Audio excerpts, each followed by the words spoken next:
Saudamos a todos com a paz do Senhor. Desde agradecendo a Deus por essa rica oportunidade que Ele nos concede de estar gravando mais um vídeo para o canal. Desta vez, a lição 12. A lição 12 da Escola Bíblica Dominical. A urgência do discipulado. Estamos estudando o primeiro trimestre de 2021, a doutrina bíblica, o verdadeiro pentecostalismo, a atualidade da doutrina bíblica sobre a atuação do Espírito Santo. Primeiro trimestre de 2021. Nossa lição tem sua leitura bíblica em classe, Mateus capítulo 16, Mateus capítulo 28, do versículo 16 ao 20, Atos dos Apóstolos capítulo 2, versículo 42 ao 47. O objetivo geral da lição é esclarecer a urgência do discipulado, os objetivos específicos, conceitual do discipulado. Primeiro ponto. Segundo, elencar o tripé do discipulado, palavra, comunhão e serviço. O terceiro, mostrar que o discipulado gera um crescimento sadio para a igreja. O texto áureo da nossa lição, a verdade prática, a nossa leitura. A nossa lição está dividida em 3 pontos. Primeiro ponto, o que é o discipulado, dividido com 3 subpontos. O primeiro, o discipulado. Segundo, a grande comissão. O terceiro subponto é a educação cristã. O nosso segundo ponto, o tripé do discipulado, palavra, comunhão e serviço, dividido em 4 subpontos. O primeiro, a palavra. Segundo, a comunhão. Terceiro, a comunhão na igreja de Jerusalém. E o quarto subponto, o serviço. O nosso terceiro ponto, o discipulado e o crescimento sadio da igreja, dividido em 3 subpontos. Primeiro, crescimento espiritual. Segundo, crescimento numérico. E o terceiro, o exemplo da igreja de Antioquia da Síria.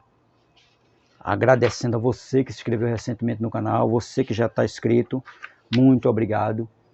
Continue curtindo, comentando, deixando aí a sua sugestão de melhoria, se você achar necessário, que nós estamos com o canal aqui para isso, para fazer sempre o melhor e estar produzindo, publicando vídeos de qualidade que esclareça a palavra de ensino da palavra de Deus. Amém? A nossa leitura bíblica em classe, Mateus capítulo 28, versículo 16 ao 20. E os 11 discípulos partiram para a Galiléia, para o monte que Jesus lhes tinha designado. E quando o viram, o adoraram, mas alguns duvidaram. E chegando-se Jesus, falou-lhes dizendo: É-me dado todo o poder no céu e na terra. Portanto, ide, ensinai todas as nações, batizando-os em nome do Pai, do Filho e do Espírito Santo, ensinando-os a guardar todas as coisas que eu vos tenho mandado. E eis que estou convosco todos os dias, até a consumação dos séculos. Amém? Atos capítulo 2, versículo 42 ao 47. E perseveravam na doutrina dos apóstolos, e na comunhão, e no partir do pão, e nas orações. E em cada alma havia temor, e muitas maravilhas e sinais se faziam pelos apóstolos. Todos que criam estavam juntos e tinham de tudo em comum. Vendiam suas propriedades e fazendas, e repartiam com todos, segundo cada um tinha necessidade. E perseverando unânime todos os dias no templo, e partindo o pão em casa, comiam juntos com alegria e singeleza de coração, louvando a Deus e caindo na graça de todo o povo. E todos os dias acrescentava o Senhor à igreja aqueles que se haviam de salvar. Glória a Jesus. Texto áureo. Portanto, ide, ensinai todas as nações, batizando em nome do Pai, do Filho e do Espírito Santo. Mateus capítulo 28, versículo 19. Nossa verdade prática, ela vai dizer assim: chamamos de discipulado na fé o aprendizado de um discípulo por meio de seu mestre na igreja para ajudar a desenvolver o seu crescimento espiritual. Porque quando nós chegamos, nós não sabemos de muita coisa e precisamos de alguém para nos ensinar. E o melhor lugar para ensinar um novo convertido é o discipulado. Porque ele já sai dali com as doutrinas básicas da igreja na mente e no coração para a sua caminhada cristã. Ele ainda vai dizer mais aqui para a gente. A relação mestre-discípulo é um modelo bíblico do verdadeiro discipulado. Talvez essa relação seja vista de maneira desconfiada atualmente, pois o olhar de certa parte da sociedade moderna revela desconfiança para qualquer proposta em que, de um lado, haja alguém que ensine e do outro alguém que imite. Talvez ainda esse fasto contemporâneo tenha a ver com ideias pedagógicas críticas que veem uma relação de opressão entre mestre e discípulo, professor e aluno, Infelizmente, essas ideias modernas têm descaracterizado o ideal bíblico de discipulado, é verdade. O ensino bíblico mostra que é necessário que haja alguém experiente e idôneo que ensine e pessoas dispostas a aprenderem com o objetivo de atingir a estatura de varão perfeito. Efésios 4, do 11 ao 14. Eventualmente, nós temos que ter alguém que tenha capacidade e tenha o amor pelo ensino. E ter alguém também com disposição para querer aprender. Senão, sem discípulo, não tem mestre. E sem mestre, não tem discípulo. Né? Porque tem que ter um mestre e tem que ter um discípulo. Tem alguém disposto a ensinar e alguém disposto a aprender. E hoje a gente vê que muitos não querem aprender. Muitos já sabem de tudo. Mas sempre na igreja tem pessoas qualificadas para que possam ensinar. Basta alguém querer aprender. Somente que falta. Fez Jesus. Jesus ensinou os discípulos e eles estavam dispostos a aprender. Por isso que eles aprenderam. O ensino bíblico mostra que é necessário que haja alguém experiente e idôneo que ensine e pessoas dispostas a aprender. Tá vendo? Na fé cristã, a relação entre o mestre e o discípulo é atemporal. É só um tempo. O nosso mestre por excelência é o Senhor Jesus. O nosso mestre maior é Ele. Né? O nosso mestre maior é Ele. Na igreja tem pessoas que vão nos ensinar alguma coisa, mas o nosso mestre maior é Jesus. Espere-se que os crentes mais experientes atuem no sentido de ensinar aos mais novos a imitarem o nosso Senhor e Salvador Jesus Cristo. 1 Coríntios 11, 11. Né? É isso que falta muitas vezes, alguém querendo aprender. Tem mais gente querendo ensinar do que aprender. E aí fica difícil. Mas o ideal era que tivesse mais gente para querer aprender. Né? Porque quanto mais gente para aprender, melhor.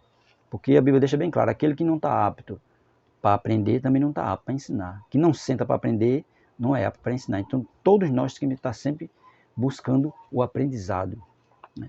E o novo convertido também, quando chega na igreja, muitas vezes a pessoa quer inserir num órgão de louvor, num órgão de evangelização, num órgão de tudo isso, mas em vários órgãos, mas é melhor que ele se envolva logo no discipulado, para ele aprender primeiro, para depois sair, né, para ir para outros órgãos, para colocar em prática aquilo que ele aprendeu.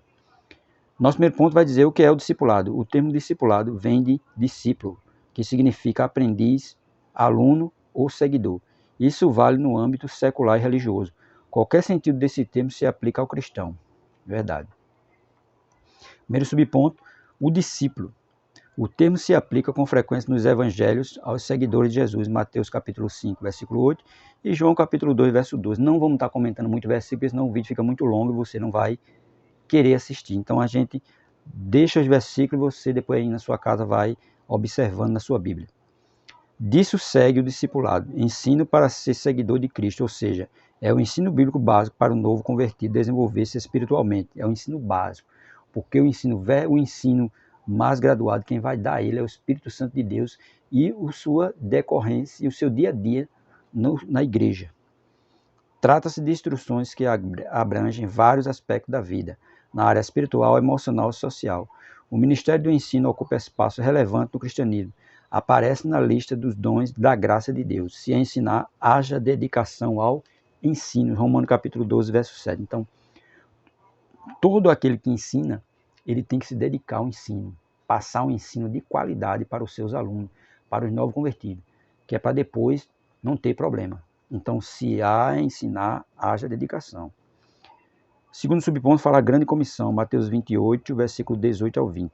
É o nome que se dá à comissão que o Senhor Jesus designou para a evangelização das nações. O verbo ensinar é em ensinar todas as nações, Mateus 28, 19, a parte A, ou façam discípulos de todas as nações.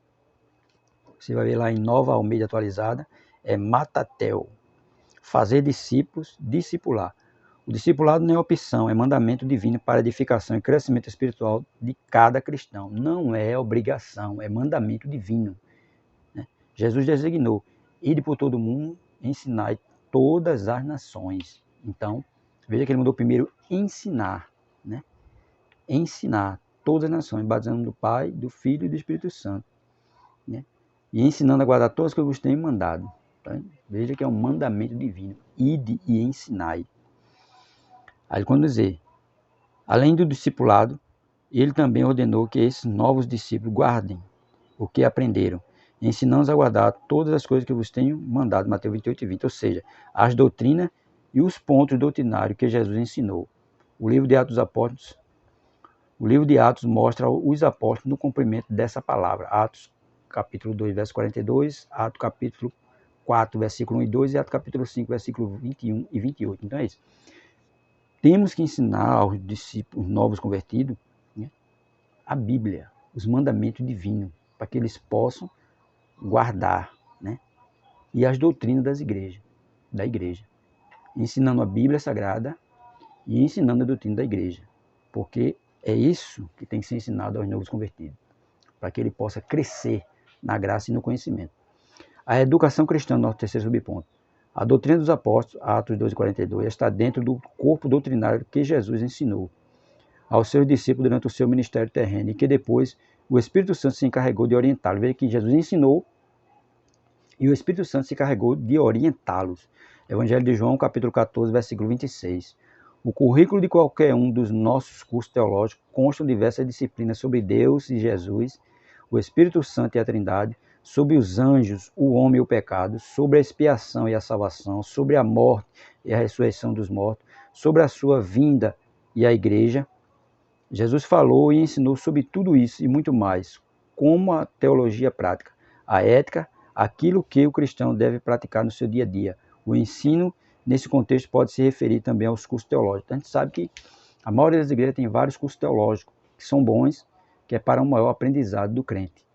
Então, se ele já passou pelo discipulado, se ele já está incorporado ao corpo da igreja, ele também é bom que ele faça um curso teológico para ele aprender mais. Não é que ele vai ficar melhor do que ninguém, não. Ninguém fica melhor do que ninguém, a gente só aprende um pouco mais. Quanto mais nós aprendemos, é um aprendizado para nós mesmos. Então, nós temos que estar sempre em aprendizado, né? Só porque chegou na igreja, passou pelo discipulado e fica ali parado, não. Ele tem que crescer na graça e no conhecimento. E a graça e o conhecimento, ela vem através do Espírito Santo e através dos cursos teológicos e cursos bíblicos, para que ele possa se aprimorar cada vez mais na palavra de Deus. Segundo ponto, o tripé do discipulado, palavra, comunhão e serviço. Essa trilogia, palavra, comunhão e serviço, era a marca da igreja de Jerusalém, logo após o Pentecostes. Isso influenciou a maioria das igrejas de todos os lugares, em todas as épocas, e continua valendo atualmente. Primeiro, a palavra. A autoridade das Escrituras é singular e única, pois a sua fonte é o próprio Deus. Elas foram faladas primeiramente pelos profetas no Antigo Testamento, né? E depois pelos apóstolos no Novo Testamento, 2 Pedro 3 e 2. Os primeiros discípulos perseveravam na doutrina dos apóstolos, Atos capítulo 2, verso 42. Isso quer dizer que eles continuavam no aprendizado sob o comando dos apóstolos. Veja que eles continuavam no aprendizado sob o comando dos apóstolos. Os apóstolos é quem ensinava aqueles novos crentes. E esse ensino se baseava tanto na Escritura quanto na própria experiência dos apóstolos, os quais receberam a revelação diretamente de Jesus durante seu ministério terreno e depois de Pentecostes do Espírito Santo. Veja que eles aprenderam de Jesus, que eles passaram ali quase 3 anos e 6 meses aproximadamente andando com Cristo, aprenderam na prática e na teoria. E depois passaram a ser orientados pelo Espírito Santo após o batismo, né? Veja que eles têm dois mestres ensinando eles, Jesus, enquanto andou aqui na terra, e depois o Espírito Santo passou a orientá-los. Atos capítulo 1, versículo 2 a 4 e 1 Coríntios 2, 12 e 13. Na atualidade, não temos apóstolos em pessoa conosco. No entanto, eles ainda nos ensinam pela palavra de Deus, a Bíblia. É claro, o ministério de apóstolo, né, ele foi encerrado, não existe mais, né? O ministério profético se encerrou em João Batista. E o ministério dos apóstolos se encerrou nos próprios apóstolos mesmo ali, quando eles foram tudo martirizados. E não tem mais apóstolo na atualidade hoje em dia. Tem pessoas aí se denominando apóstolo, mas apóstolo é aquele que andou com Cristo, lado a lado, né? E muitos aí não andaram e se titulam apóstolo de Deus. Aí a gente não fica sem saber como é isso. Mas isso aí deixa isso para lá. A gente tem que olhar para Jesus, que é o autor e consumador da nossa fé, e olhar o alvo, que é Cristo, para chegar um dia no céu. Segundo o subponto, falar comunhão, Atos 2 e 42. Ter tudo em comum e partilhar da mesma crença é comunhão. A palavra grega koinonia, comunhão, significa compartilhar ou participar mutuamente de algum evento comum ou acordo. No Antigo Testamento, a ideia de comunhão diz respeito ao relacionamento de pessoas com o seu próximo, Salmos 133 e 1, e nunca do ser humano com Deus. Embora Abraão tenha sido chamado amigo de Deus, Isaías 41:8, Tiago 2:23, e Moisés tenha falado com Deus face a face, Deuteronômio 34:10, eles não provaram a mesma comunhão com Deus como os crentes da nova aliança, João capítulo 15 e o versículo 14, né? Porque tanto Abraão, como foi chamado amigo de Deus, não teve a comunhão que os crentes atuais têm com Deus, que hoje o crente, ele fala cara a cara com Deus, né? Ele fala cara a cara com Cristo na hora quando ele está ali orando. E hoje eles têm o Espírito Santo, né, que é o próprio Deus habitando no ser humano. E eles não tiveram também essa mesma comunhão de ter o Espírito Santo sobre eles. Então aqui em João capítulo 15 e o versículo 14 vai dizer assim: vós sereis meus amigos, se fizerdes o que eu vos mando. Já vos não chamareis servos, porque o servo não sabe o que faz o seu senhor, mas tenho-vos chamado amigos, porque tudo quanto ouvi de meu Pai vos tenho feito conhecer. Veja que eles andaram lado a lado com Cristo. Abraão, mesmo sendo amigo de Deus, não andou lado a lado com Deus. Moisés tenha falado com Deus face a face, mas também não provaram ele da mesma comunhão que os crentes de hoje têm. O Espírito Santo de Deus habitando nele e falando com ele diretamente, né? Eles não tiveram essa mesma oportunidade, né?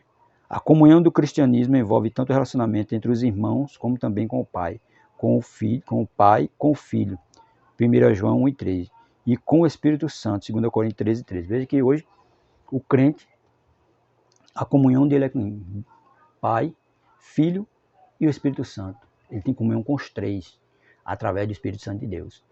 E tanto Moisés como Abraão não tiveram esse mesmo privilégio.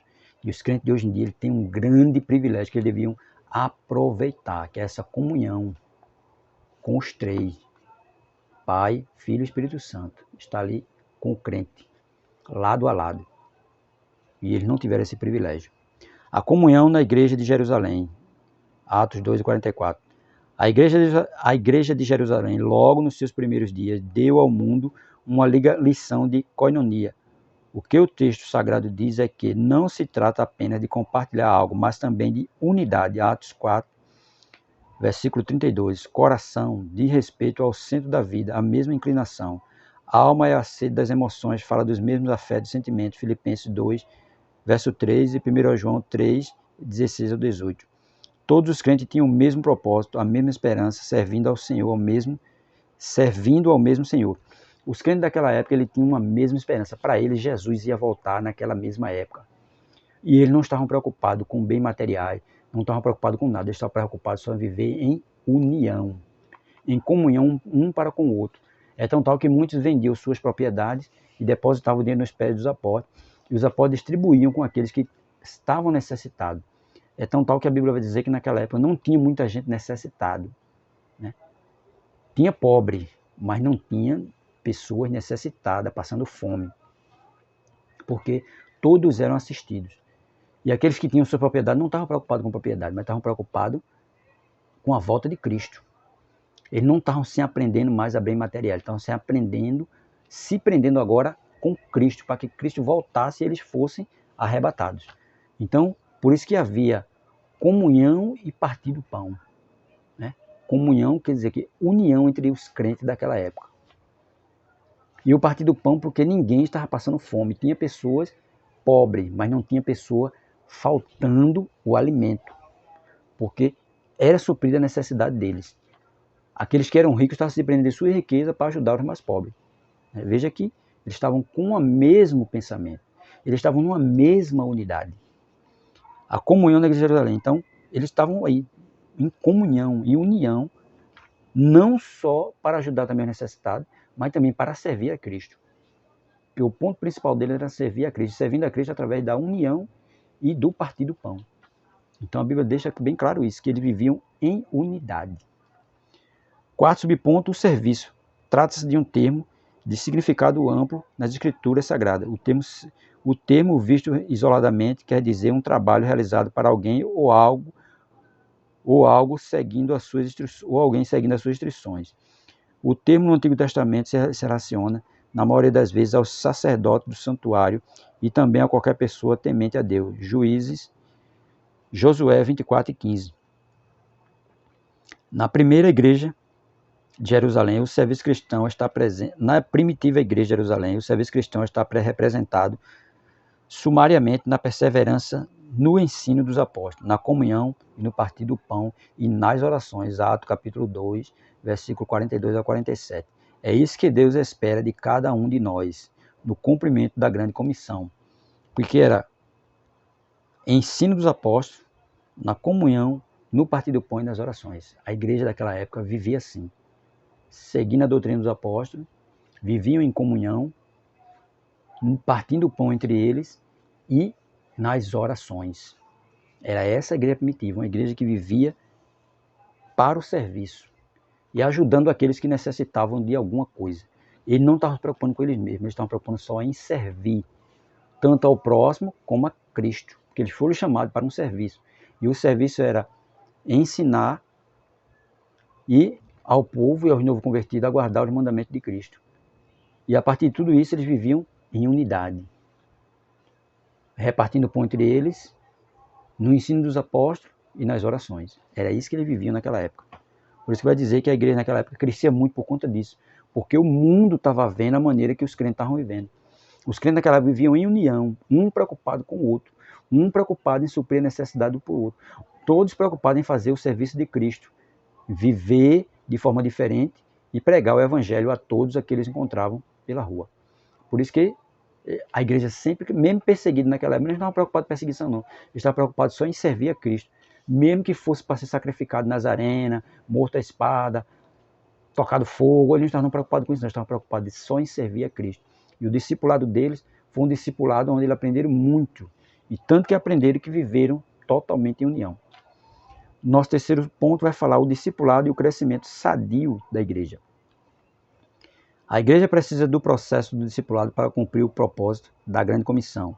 Não se trata de opção, é ordem de Jesus para a edificação e o crescimento espiritual de cada cristão. Não é uma obrigação, não trata-se também de opção, é obrigação. Todo crente, todo novo convertido, ele tem que passar pelo discipulado. Primeiro subponto, crescimento espiritual.